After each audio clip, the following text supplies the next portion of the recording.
Mentioned or tonight is Dearborn's community town hall meeting that we'd like to discuss on air quality and fugitive dust ordinance. With the help of Nicholas Leonard. Nicholas Leonard, for those who don't know, is the executive director with the Great Lakes Environmental Law Center. He's an attorney who helped draft this ordinance that we have submitted to the city of Dearborn.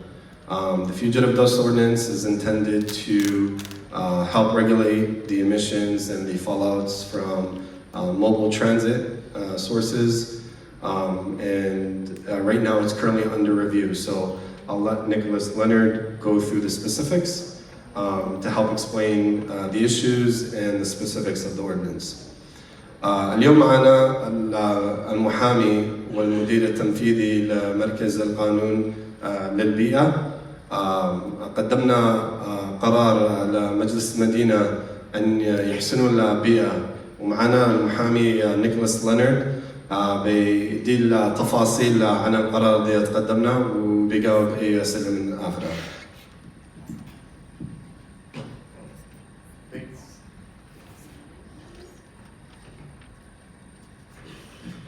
Does it work? Yes, it does. Hello, everybody. Thanks a lot for the great introduction. My name is Nick Leonard, and if you don't know a little bit about the Great Lakes Environmental Law Center, I can share it with you. So we are a Detroit-based nonprofit organization that focuses on providing pro bono environmental legal services to communities and policymakers throughout the state of Michigan, but also right here at home in Southeast Michigan, in Detroit and in Dearborn. And in that work, we really try to work with community members to help them address environmental issues that they care about. And so Salah and many others approached us and asked, we have these issues with dust in our neighborhood from these companies that exist right out our back door. And we have trucks driving up and down dicks that are sort of spewing things all over the road, and just we need some solution here.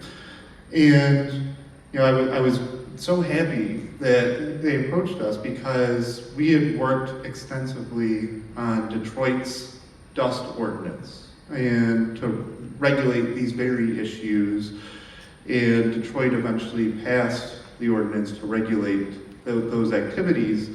And today I'm just going to sort of explain the basic purpose of the ordinance. Well, first, the issue and why you should care about it, and then the basic way that the ordinance seeks to address it. But before I get into that, I just wanted to touch really quickly on air quality in general and how it's regulated in your communities. So typically how air quality is regulated is we have the federal government, the EPA sets air quality standards. And then the state government does the actual work of implementing those standards. So the state government issues permits to facilities such as AK Steel, to the Edward C. Levy Company, to basically anybody that wants to emit any type of air pollution.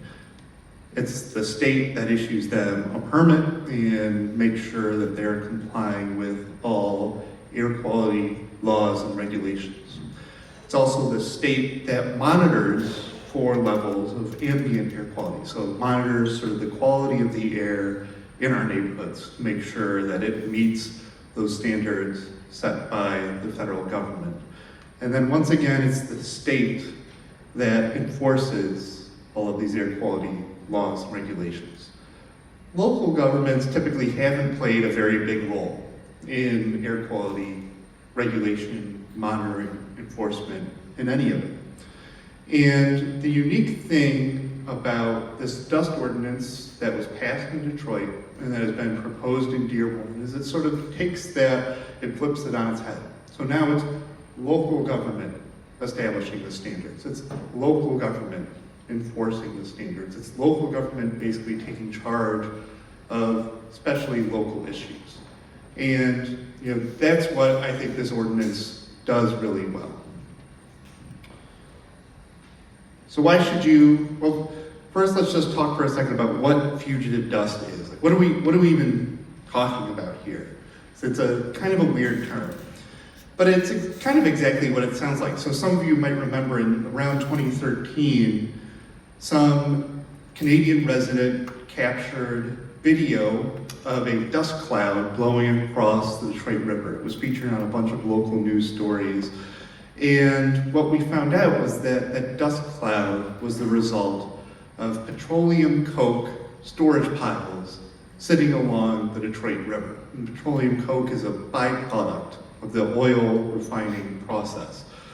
And what we also found out was that sort of these dust clouds, essentially dust being blown from these piles of, these large piles of material that are stored in our neighborhoods near big industrial facilities, those can cause some serious air quality problems because that dust storm is essentially a cloud of particulate matter. So particulate matter pollution is one of the most common forms of air pollution that we have in the United States. And particulate matter is just what it sounds like. It's little particles of matter that you can breathe in, and that if they're small enough, they can go past your throat into your lungs, and if they're even smaller than that, they can go past your lungs and into your bloodstream, and can cause you some serious respiratory health effects. So your lungs won't be able to work as well. It can cause you some serious cardiac health effects, so your heart won't be able to work as well. And like I said, this is a really common pollutant, and it's particularly bad for children, the elderly, and people with asthma. So those are the people that are most at risk from particulate matter pollution. And this picture here just gives you sort of a sense of scale for the size that we're talking about. So that little gray strand there is a strand of hair. The little sort of golden rock there is fine beach sand. And then the blue dots are particulate matter that's 10 micrometers or less. So you can see that's the particulate matter that we're really concerned about because that's small enough to get into your lungs and cause some serious harm. You can see it's much smaller than even a strand of hair, so it's something that's often difficult to see, but something that you can breathe in and it can cause you serious harm. Now the red dots are particulate matter 2.5, and this particulate matter is 2.5 micrometers or less. And that stuff is really dangerous because now that can get past your lungs and into your bloodstream. And so when we talk about particulate dust pollution, fugitive dust pollution, what we're really talking about is particulate matter pollution, which is a really common air pollutant, and that can cause serious health risks, particularly for children and for elderly persons. So there are a lot of different sources of particulate matter pollution, of dust, but one of the ones that we're particularly concerned about are just these facilities that essentially store large quantities of dusty material that can be blown from piles and into neighborhoods. We're basically concerned about large piles of material that exist close to where people live, play, and work. And in Dearborn, the good news is that there's not a ton of these facilities. Unlike in Detroit. Detroit had a lot of these facilities and they were everywhere. In Dearborn, what we have are basically two really large companies. We have AK Steel that's pictured over here to your right, and then we have the Edward C. Levy Company, which is pictured over here to the left. You can see for the Levy Company in particular, their storage piles come right up to people's rear property lines. So they're essentially right across the alley.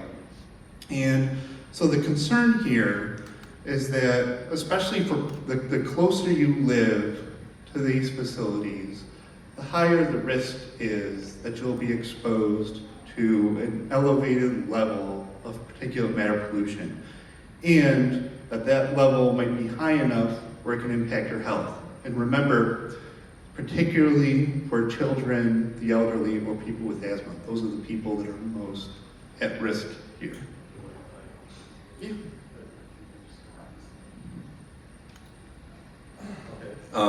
للتوضيح لمن ما فهم المحامي نيكولاس لينارد، هذه صورة عن ضفيرة شعر، والصورة دي جنب ضفيرة الشعر هي رمل من الطين، والصورة دي محددة بالحمر، هي قصدي الصورة دي هي لونها أزرق، هذه يعني تعتبر حصى تتكون يعني 6 مرات حول ضفيرة الشعر.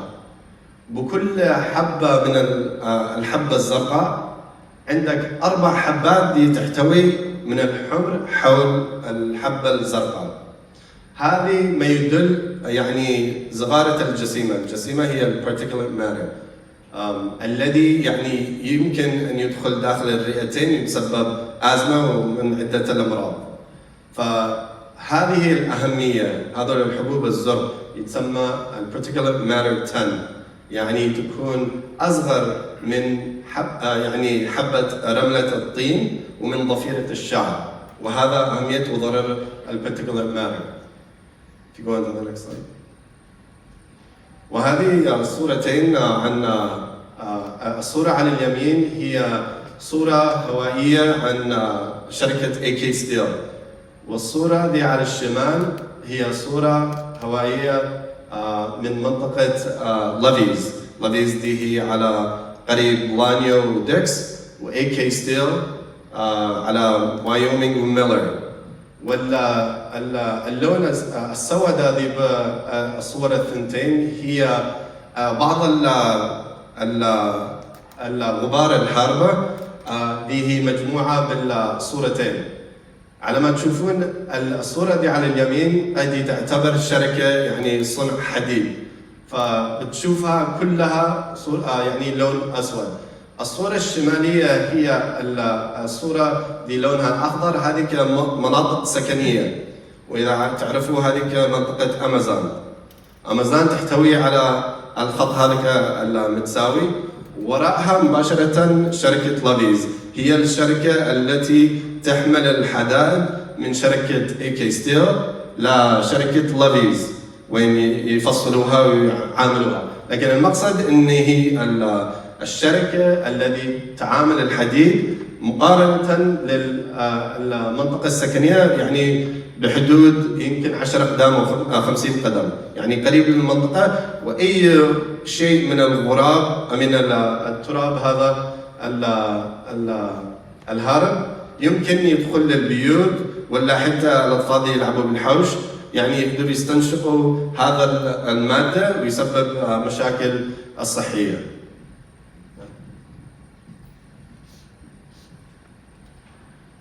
Thanks a lot. We also know that dust from these types of facilities comes from a bunch of different types of activities. So one of the key activities is truck traffic.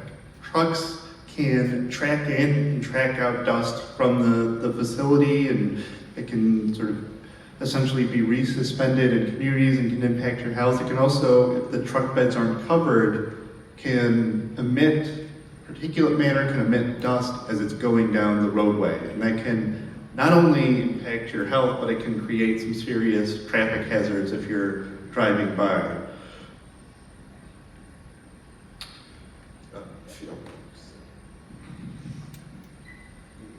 هذه الصورة بتعلن الحافلات الذي مرين من شركة AK Steel وشركة لافيز الذي تمر على شارع الدكس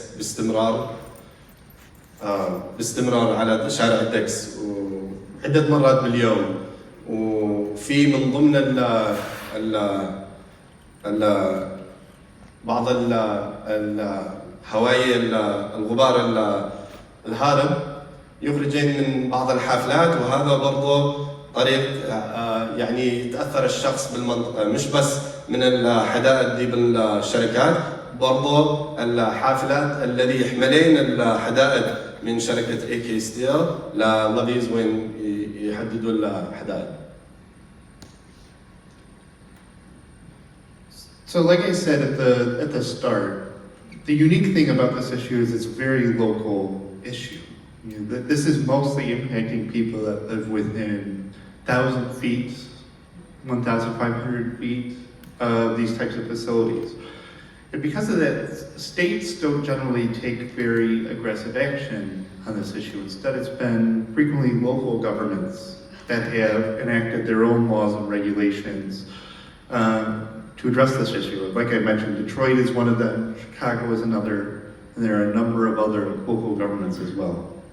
هذه بس يعني عدد المدن في أمريكا الذي قدموا القانون هذا تبع الغبار الحارق، من ضمنهم من قبلنا مدينة ديترويت، شيكاغو، لوس أنجلوس، كيرن كاونتي، ألدورادو، أوكلاند، فورت كولينز كولورادو، ألبركيركي، نيو مكسيكو، واشنطن دي سي.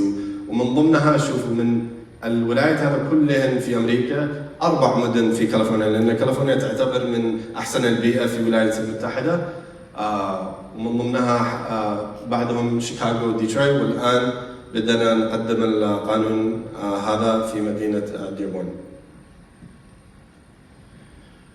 Alright, so what does this ordinance do?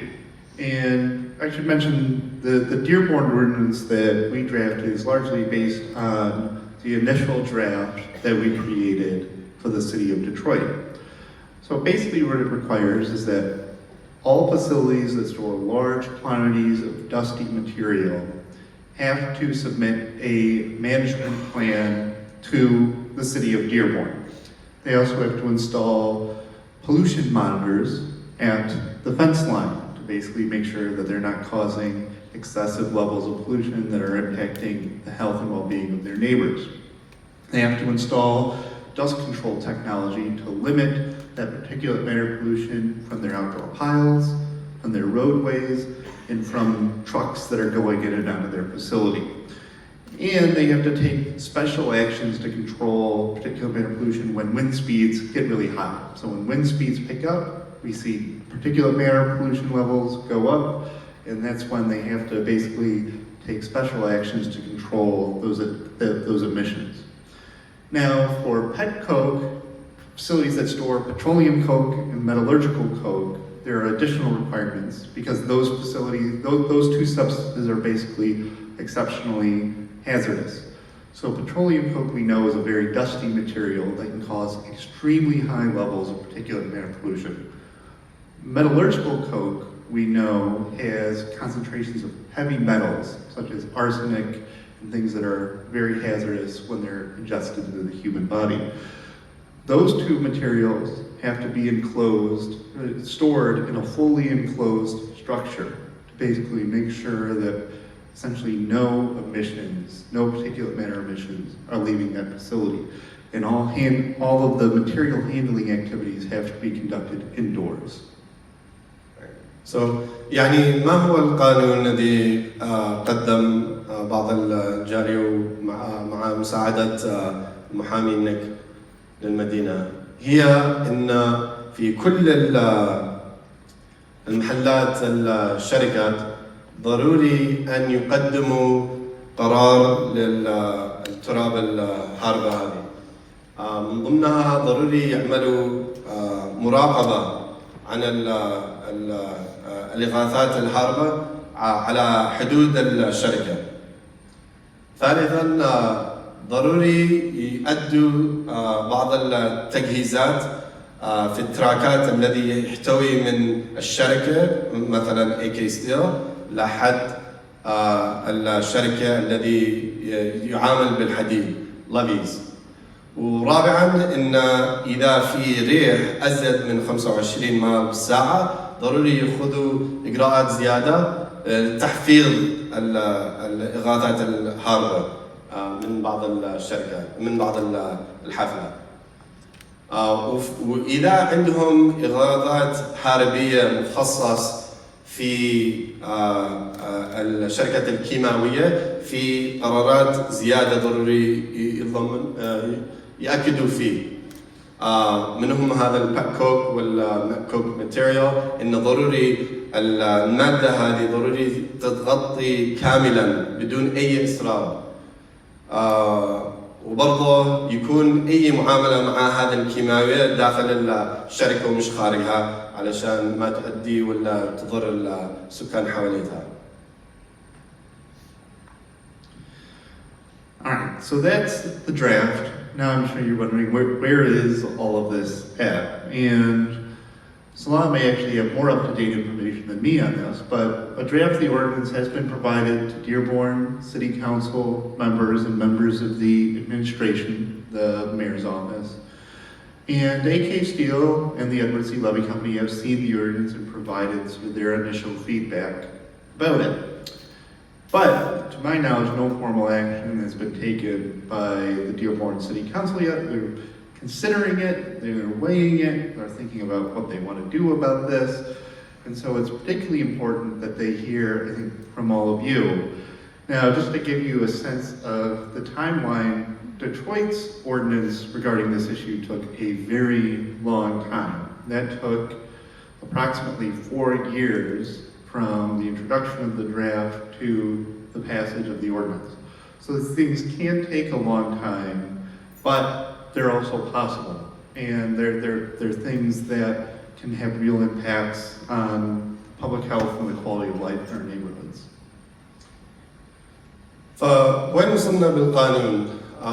بمساعدة المحامي قدمنا القانون لمجلس المدينة في مدينة ديربون، والآن بيلاحظوا ويراجعوا القرار.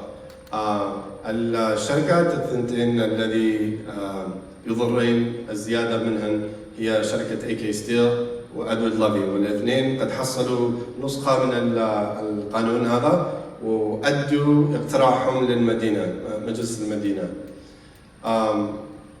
يوم قبل تقريبا شهر منكم يمكن حضر الجلسة مع المدينة، فأتحاوروا بينهم البين مع المجلس المدينة والإدارة المحامية في مدينة ديربون لحتى يراجعوا الملف ويؤدوا وقت آخر لتقديم المعلومات.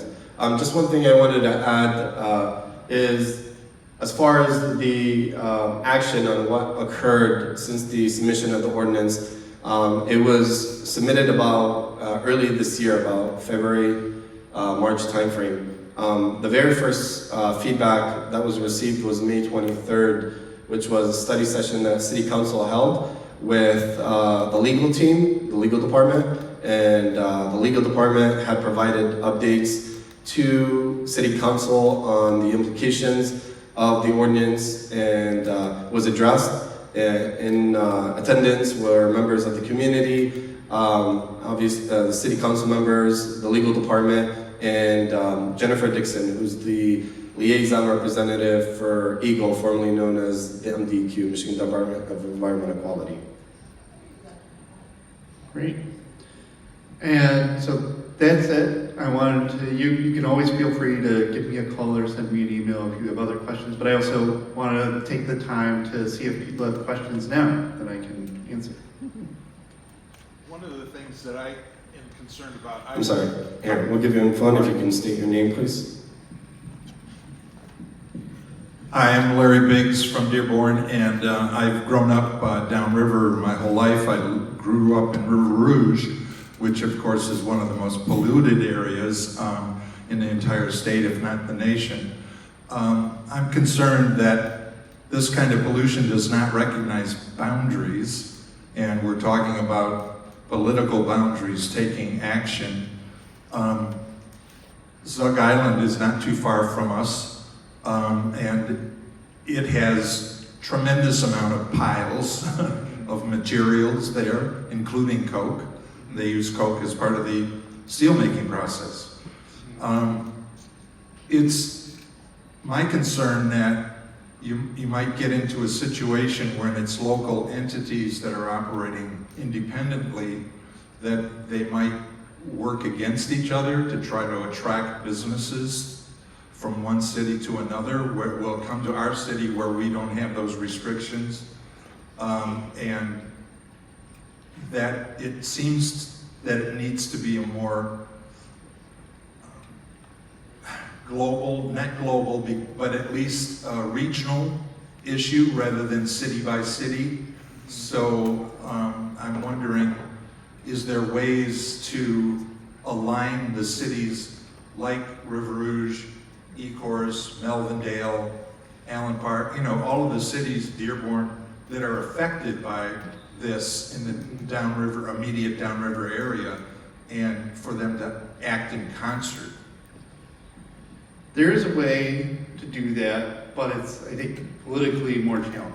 And the way to do that is to essentially pass an ordinance at the county level. Wayne County can pass ordinances regulating air quality just as local governments can do.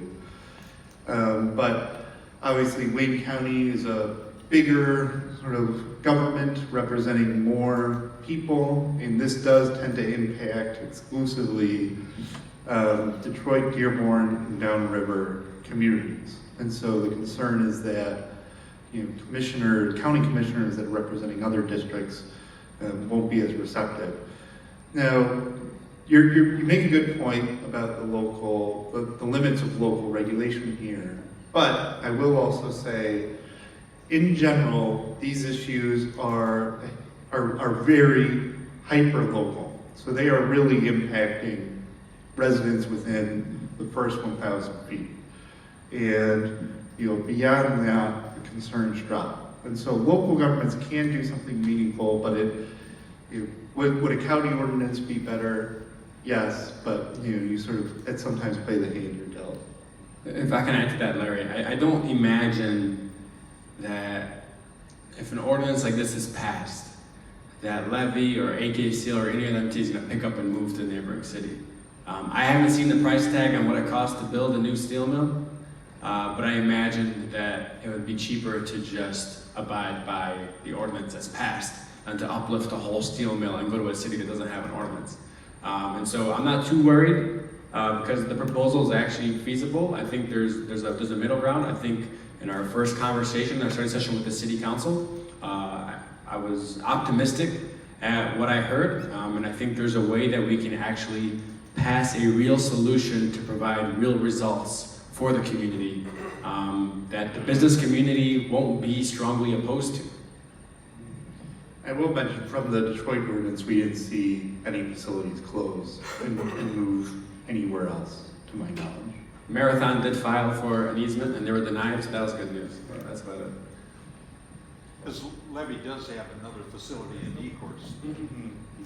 Yeah, but their headquarters has been in Dearborn, and I think it's been 100 years, 90 years that they've been in Dearborn. So I don't imagine Levy. We've met with Levy. I don't imagine Levy's going to pick up and move. They provided their feedback. We know what they're looking for, and we're hoping that we can work together to reach a solution. السلام عليكم. أنا من سكان هذه المنطقة، اسمي محمد الحيدري. ما عندي خطاب ولا عندي أسئلة ولا شيء، بس عندي ملاحظة. كم أتمنى إنه توصل إلى الجهات المسؤولة، ربما تكون وجيهة، ربما تكون مبالغ فيها، بس من خلال تجربتي وحياتي في هذه المنطقة أسمع عن إنه في رقابة وفي ملاحظات من الجهات المختصة حول ما ينبعث من دخان ومن أتربة في المنطقة هذه مؤثرة، بس اللي أنا ألاحظه بشكل واسع ومستمر خلال عطلة نهاية الأسبوع أو عطلات الأعياد، نلاحظ كثافة غير عادية وزائدة على بقية الأيام تنبعث من المصانع المحيطة بالمنطقة، وبرضه أتربة كثير من المصانع التي بجانب ويني قبل ما توصل على ميشيغان أفنيو. هناك في الأرض كلها ترابية، بالإضافة إلى ما ينبعث من الحديد الذي يخرج من المصانع، الأويل الذي يتسرب إلى الأرض يشكل مجموعة خليط من الأتربة مع الأدخنة مع الأويل والمخلفات المختلفة. بس هذا يتمنى أن توصل الرسالة هذه حتى يضيفوا رقابتهم إذا كان هناك من رقابة حقيقية، يضيفوها إلى عطلة نهاية الأسبوع وإلى العطلات الرسمية في الأعياد. So if I give an answer, will you translate? Yeah. Okay. Yeah. So let me just clarify for everyone. It's more of a comment than a question. Mohammed Al-Haydari had made a comment. He understands that there are regulations in place to a certain extent, whether it be by local governance or state governance. But the issue that he wishes that this ordinance does pass because it's very much needed. And what he noticed in the last couple of weeks, there were high emissions, which he realizes that most of the time there are fugitive dust that occurs in the area, I guess more often than not, most recently in the last couple of weeks, where he witnessed it, where he saw dust in the air, fall out on his house, in some cases, oil mixed with dirt through track outs and whatnot. So he's more concerned and willing to hope that this ordinance does pass and addresses his concern on the issues that fugitive dust offers. I think it's a great point, and we're with you. I think a few things. One, in the study session, one of the conversations that developed was reclassifying roads to get trucks off of our neighborhood streets. And so that would help immensely. Two, one of the conversations we're having, and a part of this ordinance, is to ensure that all the track out that the corporations do, be it Levy or anybody else, they would be responsible for cleanup. Now, we met with Levy, and they insinuated that they send out a cleanup truck once a day along the pathway. But I think it has to be more than that. There has to be a greater responsibility, especially if the dirt is all along the pathway, but how those corporations, those business entities that are working in the community can make sure that they're responsible for the mess that they create. So that is a part of the conversation, it is a part of this ordinance. And we're exploring all options with the city and with the entities that would be impacted by this to get to the best possible solution. من ضمن القانون بيقول السيد عبد الله إن في بعض المكالمة اللي حصل مع المجلس المدينة قسم المحامية في مدينة ديربون إن يحتوي عن تغيير تأسيس ولا معاني الطرق. في بعض الطرقات يعني خاص بالسكنية وفي طرق خاص للحافلات. فبيحاولوا يخططوا طريق للحافلات بدل ما يمر من جنب البيوت ولا مسافة قريبة، يحتوي على طريق خاص للحافلات وبعيد من المنطقة. علشان ندي فرصة للجميع. تفضل.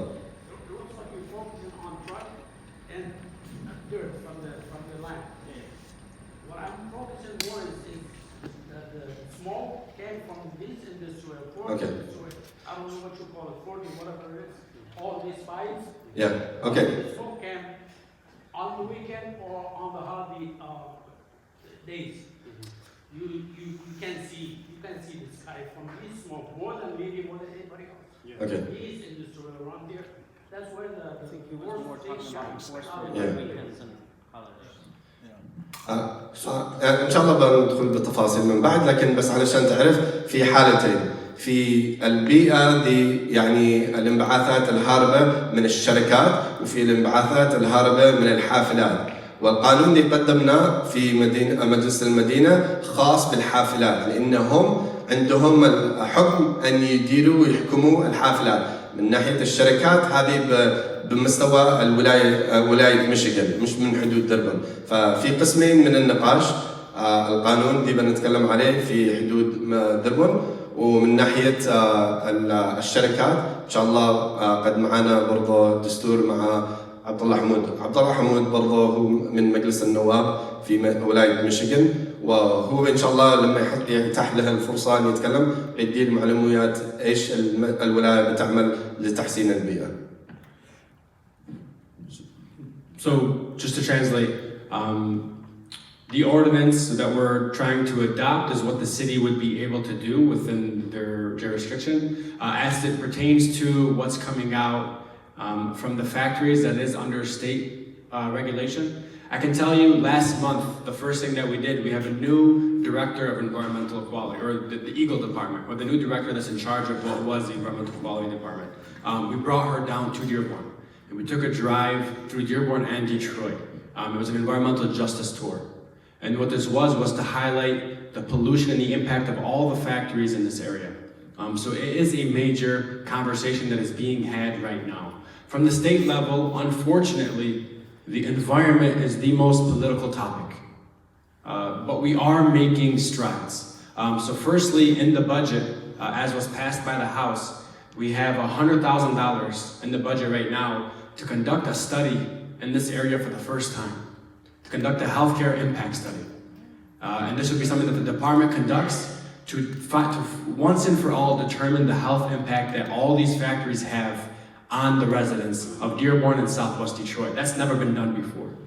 And hopefully, if we deliver that and we have enough resources to conduct that study, once we see the results, there's no more denying the injustice that's been happening in this community. That's one step we're taking. Secondly, we continually work with any organization that submits a new permit request or has a modifying permit or is planning on submitting a permit. We now have lines of communication and we're working closely with any corporation or entity that does submit it to make sure that there's no new pollutants being added, that they're investing in the best possible technology. And so we are taking all the steps that we can. Unfortunately, any permit that's already been approved, it's nearly impossible to go back and rescind a permit. But we're trying to put in new statutes in place that reduce what is being approved if it doesn't benefit the community. So those conversations are being had. They just take much longer and are far more difficult at the state level given the politics. Okay, just to respect the time of Nick Leonard because he does have to go, so we're going to direct any questions on the ordinance to Nick, and then we'll have Abdullah Hammoud speak, and then we'll answer more questions. I just have a very quick question about the ordinance. Is it going to cover?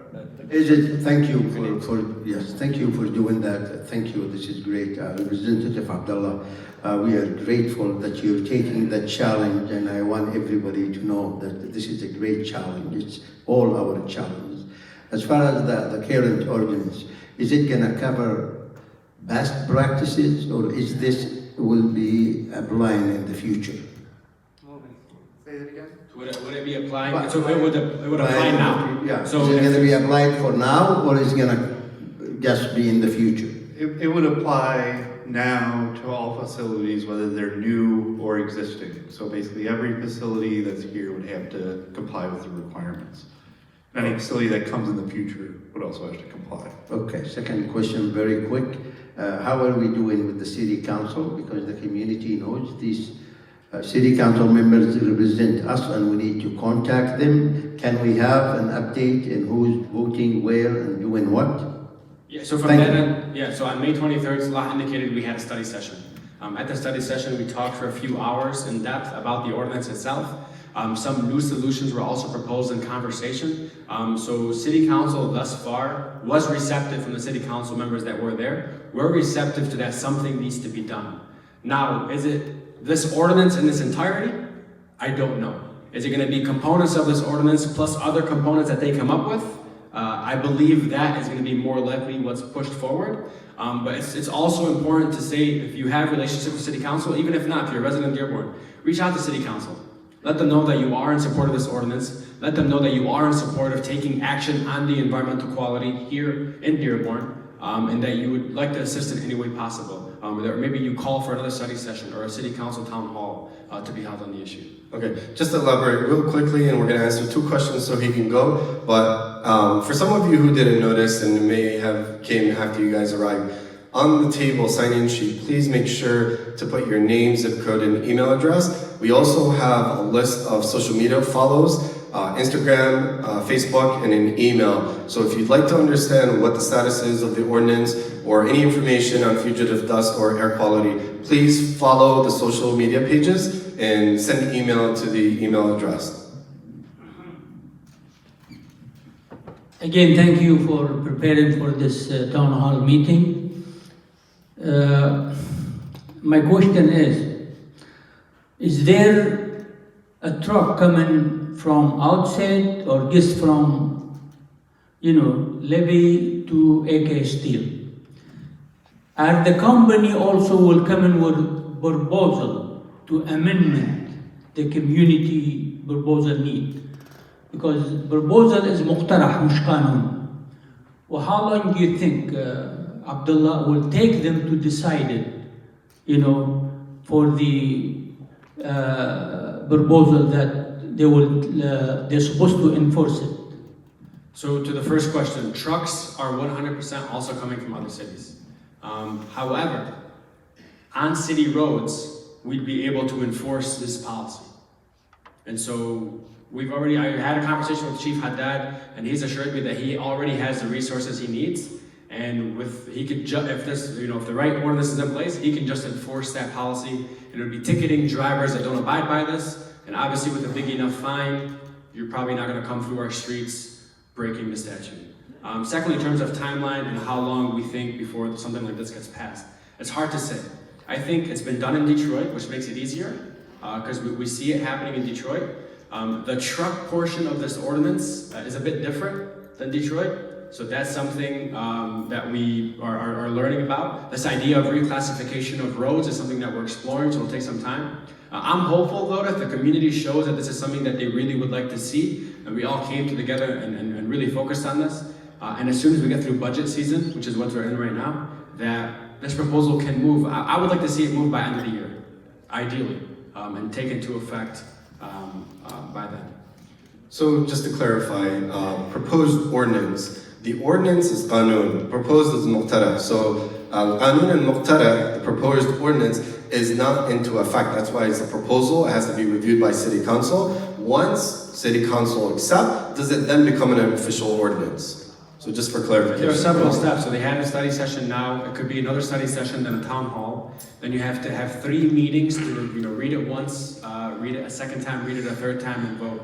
And so there also is a process before it would go into play. And before you go, Adele, I apologize. I have to go to another meeting. Thank you so much for having me. Thank you so Thank you, much. Nick. Thank you for everything. By the way, Nick is like the leading expert on air quality in the whole state of Michigan. So thank you for sorry. No, that's fine. And thank you, Nick. And thank you, Representative Hammoud and Salah, for putting on this presentation. Thanks to Salina as well for hosting it. My question also on the ordinance, so the violations that we have and the enforcement. So you said if they're on residential streets, how about if they're on county roads? Would our police department be able to stop these trucks and ticket them? And how big of fines are these? I mean, if it's something very small, probably it won't really affect a big company that's making millions of dollars, although they say they're still making losses. Yeah. That's another discussion. But seriously, like would the fines be so heavy that the companies would actually start implementing, technological changes to their trucks of how would they deliver hot burning steel in our neighborhoods? And again, thank you so much for putting on this. It's a great question. So let me answer this last part. First of all, there's actual federal grant money. We're working with Eagle to find out now. That'll provide updates to trucks to decrease the amount of pollutants that they have. So we're exploring that option, which would essentially be free to the corporations to use. Secondly, city police can only enforce on city streets. So if we reclassify the streets though, and ensure that trucks can no longer drive on city roads, we eliminate that problem, then we can elevate to the next topic, right? Are they still coming through our county roads in the middle of our neighborhood creating this problem? Elevate it to the county and do what we can. So we're trying to take a stab at the city level, make sure if we can get the city ordinance in place, see what that looks like. I think it would, maybe Salah knows better because he knows the roads a little bit better, what's city, what's county. But I do know city police cannot enforce on county roads. I believe this. And the fine determination, what the actual fine is, it has not been determined. Over for speeding on a county road. Yeah, it has not been determined yet what the fine would be. So that would be something that, I believe there are some restrictions. You can't slap $1 million fine for driving uncovered, right? It has to be reasonable to some extent. But you can make it where, a fine or two, you're going to learn your lesson real quickly. Is it mentioned in the ordinance? It's not determined yet what the fine would be. It's something we can amend it always to make sure that it's enough. Thirdly, what I would like to see though, because a lot of trucks are coming from out of city, are signs that would be put up. cover your truck or get fined, and put that fine on that sign, right? People don't litter because they see it's a $500 fine if you throw a piece of garbage out of your window. So I would like to see a lot of those signs get put up as well. Mr. Abdullah, gets back to the $100,000 you said, this is given for the health study. Who is going to conduct this study? Yeah, so as of right now, we have $100,000 in the House budget that passed, and now we're just to make sure that it goes all the way through. But the money would go to the new Eagle Department under Governor Whitmer, and her department would be the ones to conduct the study. There is a new division within the department called the Environmental Justice Division, run by Regina Jones, Director Regina Jones. And so I'm hoping that it would be her department that actually conducts an assessment as to the environmental justice impact that the air quality has in the residents here. And $100,000 I don't think is enough, but hopefully it's enough to get started. It's getting started, but if it's given to the wrong hands, Of course, it's not going to do any justice to the people. we believe that under the current governor, I have a little more confidence, right? With a new director, we met with Director Lisa Clark. We brought her through an environmental justice tour through all of Dearborn, so she's shown interest in wanting to do something. And Regina Jones, I know as a personal friend, is really wanting to do great work. Given that they also would have access to everything, they have access to their monitoring systems, they would have access to the permits and to the resources, that I think they would be the best entity to conduct this. And if I may suggest that, Yeah. it needs to be given to a health independent organization that have nothing to do with the area or the system within the city of Dearborn. Yeah. In a different world, we need an independent outside third party to conduct that study. I agree with you. Ideally, it would be an independent third party that comes from the outside. Spend money that's been designated for such studies, and we didn't even say the results. Nobody saw them. We didn't even know what happened to them. We didn't even, as a matter of fact, did not even know how the money was spent. Yeah. So I have the suggestions to you. We need a third party, independent third party to do conduct that. Yeah, and I'll take that suggestion back, and I understand 100%. If the department is the one that does conduct it, I promise you we will have a seat at that table. I sit on the budget, and so I can add whatever stipulation it is on how that money is spent, and we can make sure that we do have a seat at that table, and a lot of eyes will be on it. I can tell you, I can promise you that.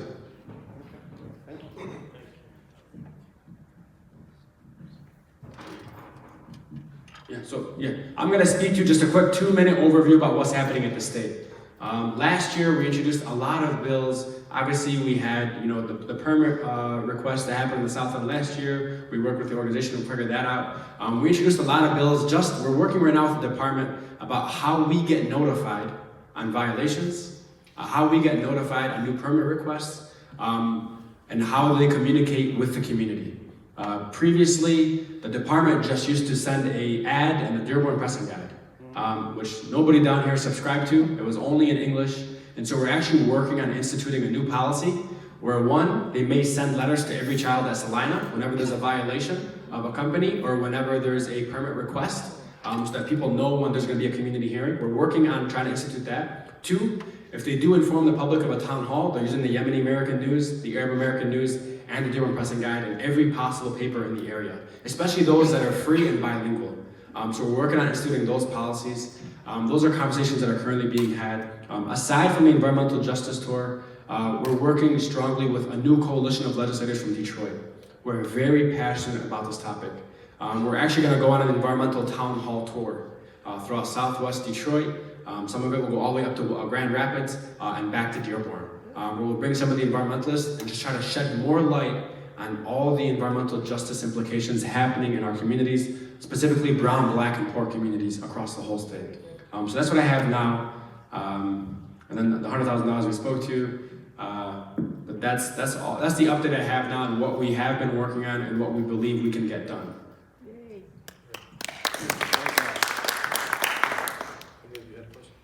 It was a brief question about the vote. State your name and yours. My name is Grace Jason. You had mentioned that it would go through a process, have 3 readings, etc. Will it be a vote brought to the constituents of Michigan or votes in Dearborn? Yeah, so the city ordinance would be a vote of city council. It would need a majority vote of the city council to pass. So it need 4 votes on city council. I think 1 city council person would have to offer the amendment or the ordinance, and then second one they have to support, and it can go to a vote. Can you devise some kind of letter that constituents can fill out their name and everything and really send to the city hall like we do with our representatives? Yes, so please sign up for your email. Salah actually created a new Instagram and social media account at the south end Dearborn. And so we're trying to relay all the information that we can, any news happening in the south end as well. But we're hopefully going to launch a petition online to also just shed awareness. People can sign on to, modify to make tailored to your specific voice, and then be able to submit through. Allow me to reiterate though, City Council has thus far been working with us. So it's not adversarial. They're not here today. We kind of planned this, last minute based on our schedules. You can only accommodate for so many. But they held a study session. They are proposing new ideas. Even the mayor was at the study session, sitting down, listening to all that we had to share, and expressing that he would also like to see something done pertaining to the environment. And so we're just hoping that it's actually something that really provides an impact to the residents of Dearborn, and not just something signed on paper that doesn't do anything. Yeah. So just to elaborate on the response, it is a city council vote. One person has to submit it in conjunction with another. It gets reviewed by city council, and then they either vote it in or out. And that may take a while because there are going to be many study sessions, and before then they're going to possibly do a public hearing. But to be updated and to be informed on what to do, I encourage everyone to please follow any of the social media sites, whether it's on Instagram at the south end of Dearborn, or the Facebook page at sc.dearborn.3, or email at scdearborn20@gmail.com. There's also sign-in sheets outside that requires name, zip code, and phone number. Name, zip code, and email address. So please, I encourage you to at least provide that information so that we can allow ourselves to communicate with you and provide you updates. And the last thing I'll add, we're also working with an organization called Safe Pathways to School to make sure that children have safe crosswalks leaving Salina and across the streets. Given that a lot of traffic here, we actually have no safe crosswalk. Now, this won't be a crosswalk like you see on Ford Road and Chase. This will be signage and lights that allows children to cross along the street as it is, but there'll be a lot more signage and a lot more preventative measures taken into place. So we're working on some grant opportunities there. I do know the principal's in contact with the organization. It's a federal organization that'll bring down some federal dollars. And the superintendent is also working on this. And I just connected them with Salah, so look out for a phone call. Okay, thank you. Guys. Assalamu alaikum. Hello, everyone. I want to touch on two things. It was one of the concerns raised by Raji. Two things, and I want to raise one of the concerns. One of my uncles within the community is that he said, and this might be an exaggeration as well. And I've watched a few documentaries on Netflix. Some of them may be a little biased, but it has to do with, and again, this might be an exaggeration, but I would not dismiss the point, is that on special holidays, on days where people are out the most, weekends, Eid, Ramadan, people seem to see more pollution than other normal days. And I think that was a point that he touched on. And I would maybe within the study have people possibly try to determine that maybe on special holidays that there is more pollution. The second point is, or it's more of a question, what does Levy exactly want? I know you said you talked to them, or they, what's their side? What are they looking for within this ordinance? What do they want out of it? So to your first point, I think it's twofold, right? I think if you have more people outside, more people are going to see pollution and therefore report it more. So I think it's a matter of its own. On that note, though, when I met with Levy, they indicated to me that if there were certain days or holidays, whatever it is, they're not aware of the holidays of the Muslim culture, the Eid or whatever it might be, right? But they indicated to me that if information is passed to them, FYI, on these days, at these times, Salat al-Jama'ah, whatever it might be, possibly avoid having trucks go out at that time and on those days. That is something they're amenable to, with or without an ordinance. We can have that conversation right now and pass that information to them. And I don't know if anybody has ever done that.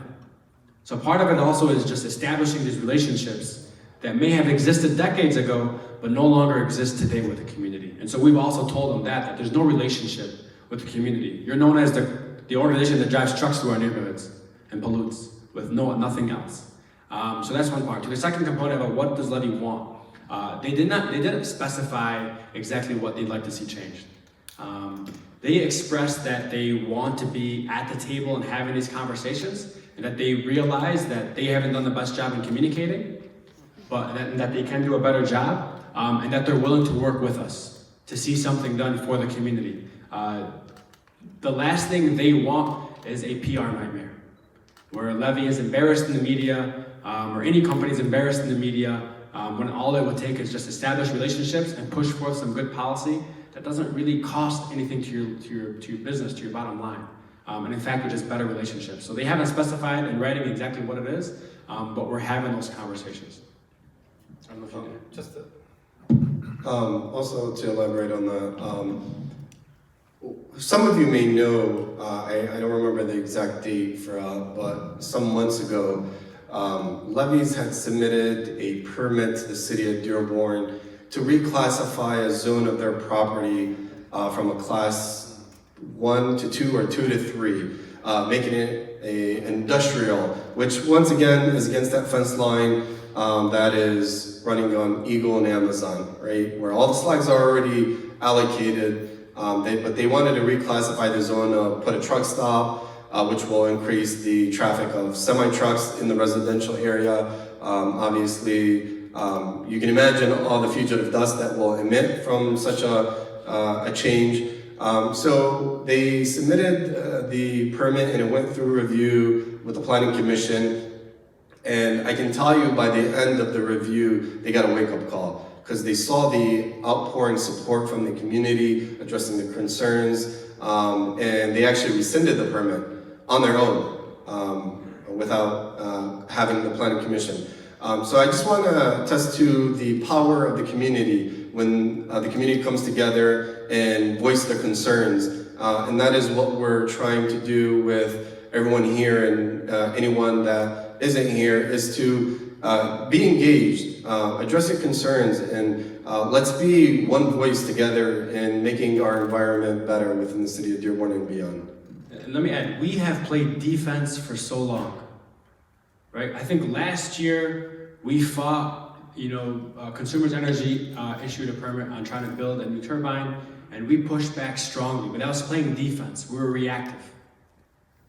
And ultimately they rescinded their permit and they realized what they were doing was a mistake. This is an opportunity to be proactive. This is an opportunity to say, not only are we trying to say no new pollution, we found some ways to decrease and actually improve the quality of life here in the south end of Dearborn. That doesn't happen often. And so the more opportunities we have, and this actually got sparked from Salah. So at the end of the Consumers Energy ordeal, Salah said, man, if only we could do something at the city level. And I got to thinking, can we do something at the city level as within the jurisdiction?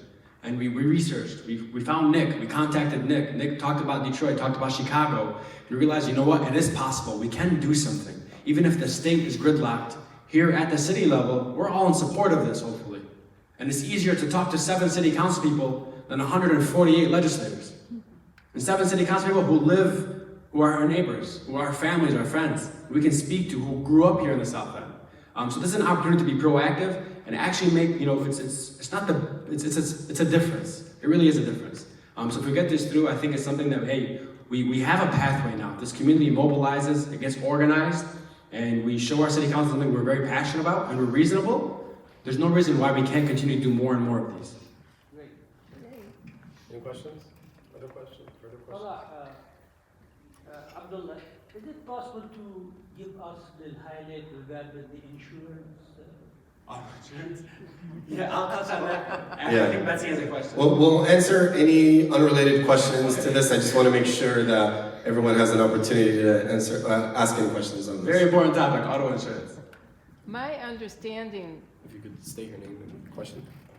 my name's Betsy Cushman, and my understanding from attending the air quality permit, EPA, Michigan Department of Environmental Quality for like 8 years, has been that one of the biggest holdups at the state level has been the lack of proof that this is causing and the cumulative effect of all these. And I just want to say how happy I am that you are $100,000, I really hope it makes it through the budget. Yeah, thank you. So Thank we introduced a package of bill last term that does a few things. Whenever we have the town halls on a permit, we come, we yell at the department, they don't write any notes, they go back, the permit gets approved, and we're on to the next permit.